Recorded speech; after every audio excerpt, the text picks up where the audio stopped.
નમસ્કાર મિત્રો, સ્વાગત છે તમારું આપણી આ યુટ્યુબ ચેનલમાં જેનું નામ છે ગુજરાતી જીકેની જમાવટ.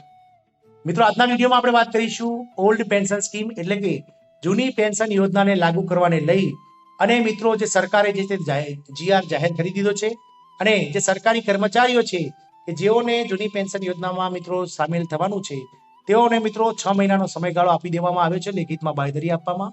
તો મિત્રો, કયા રાજ્યની સરકાર દ્વારા મિત્રો આ જીઆર જાહેર કરવામાં આવે છે અને સાથે જ મિત્રો કોને 6 મહિનાનો સમય મળ્યો છે આ તમામ માહિતી આજના વિડીયોમાં મેળવીશું. તો વિડીયોના અંત સુધી આપ બન્યા રહેશો અને જો તમે અમારી ચેનલમાં નવા હોય તો અમારી ચેનલને સબસ્ક્રાઇબ કરી લેજો. સાથે જ મિત્રો બેલ આઇકોનને દબાવી ઓલ નોટિફિકેશન ઓન કરી લેજો, જેથી કરીને અમારી ચેનલ પર મૂકવામાં આવતા વિવિધ ભરતીના નોટિફિકેશન, વિવિધ ભરતીઓના પરિણામ, સાથે જનરલ નોલેજના થતા વિડીયોઝ અને સરકારી કર્મચારી પેન્શનર્સ અને યોજનાને લગતા પરિપત્રો તમને સરળતાથી અમારી ચેનલના પ્લેટફોર્મ પરથી ઉપલબ્ધ થઈ જાય.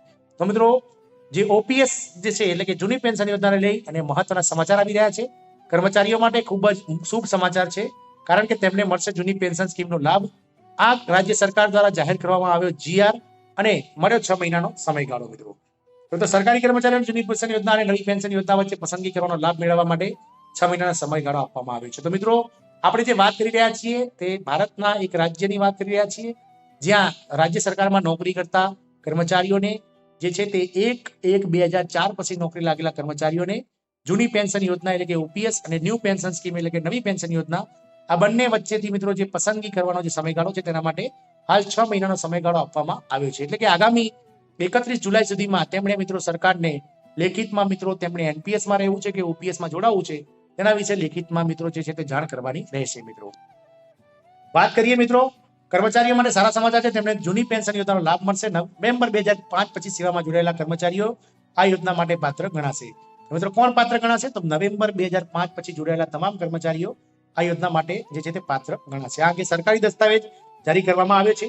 સરકાર દ્વારા જારી કરાયેલ સરકારી દસ્તાવેજ બાદ હવે જૂની પેન્શન યોજનાનો લાભ મેળવવા માટે 6 મહિનામાં અરજી કરવાની સૂચના પણ આપવામાં આવી છે. મિત્રો, જૂની પેન્શન યોજના લાગુ કરવાની તૈયારી. તો રાજ્ય સરકાર દ્વારા જૂની પેન્શન યોજના લાગુ કરવા માટે ઘણા સમયથી તૈયારીઓ કરવામાં આવી હતી. હવે રાજ્યમાં તેનો અમલ કરવામાં આવ્યો છે. મિત્રો, જૂની પેન્શન યોજનાને લઈ અને જે છે તે લાગુ કરવાને લઈને ઘણા સમયથી તૈયારી કરવામાં આવી રહી હતી. હાલ રાજ્ય સરકારમાં તેનો અમલ કરવામાં આવી રહ્યો છે. સરકારે આ અંગે સરકારી દસ્તાવેજ પણ જારી કર્યા છે અને જેમાં સરકારી કર્મચારીઓને જૂની પેન્શન યોજના અને નવી પેન્શન યોજના વચ્ચે પસંદગી કરીને લાભ મેળવવા માટે 6 મહિનાનો સમયગાળો આપવામાં આવ્યો છે. કર્મચારીઓ 6 મહિનાની અંદર અરજી કરવાની રહેશે. જે પોસ્ટ માટે 1 નવેમ્બર 2005 પહેલા જાહેરાતો જારી કરવામાં આવી હતી, પરંતુ પસંદગી પછીથી થઈ હતી તે કર્મચારીઓ જૂની પેન્શન યોજના માટે અરજી કરી શકશે. તો કોના માટે છે મિત્રો? તો 1 નવેમ્બર 2005 પહેલા જે જાહેરાતો થઈ હતી પરંતુ તેમની પસંદગી ત્યારબાદ થઈ હતી તેવા કર્મચારીઓ મિત્રો જે છે તે 6 મહિનાની અંદર ઓપીએસ અથવા એનપીએસમાં રહેવા માટેની અરજી સરકારને કરી શકશે. જે કર્મચારીઓ આજથી 6 મહિનાની અંદર અરજી કરી શકશે નહીં, તેમને માત્ર નેશનલ પેન્શન સ્કીમ હેઠળ જ મિત્રો પેન્શન આપવામાં આવશે. સરકારના નિર્ણયથી 25,000 થી વધુ કર્મચારીઓનો ફાયદો થશે. મિત્રો, આપણે વાત કરી રહ્યા છીએ તો કર્મચારીઓ જે છે રાજ્ય સરકારના તેવા 25,000 જેટલા કર્મચારીઓને ફાયદો થશે, કારણ કે આપ સૌ જાણો છો તે પ્રમાણે 1 નવેમ્બર 2005 પહેલાથી લઈ અને જે કર્મચારીઓની ભરતી જાહેર થઈ હતી પરંતુ ભરતી પાછળથી થઈ હોય તેવા કર્મચારીઓને લાભ મળશે. આજ આપણે વાત કરી રહ્યા છીએ મિત્રો મહારાષ્ટ્ર સરકારની. તો મહારાષ્ટ્ર સરકાર દ્વારા મિત્રો આજે છે તે તૈયારીઓ કરવામાં આવી છે. હાલ રાજ્યમાં લગભગ 9.5 લાખ કર્મચારીઓ છે.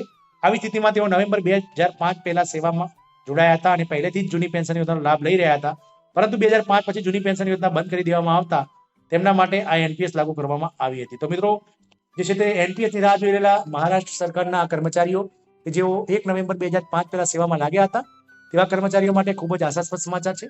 જય હિન્દ, અસ્તુ.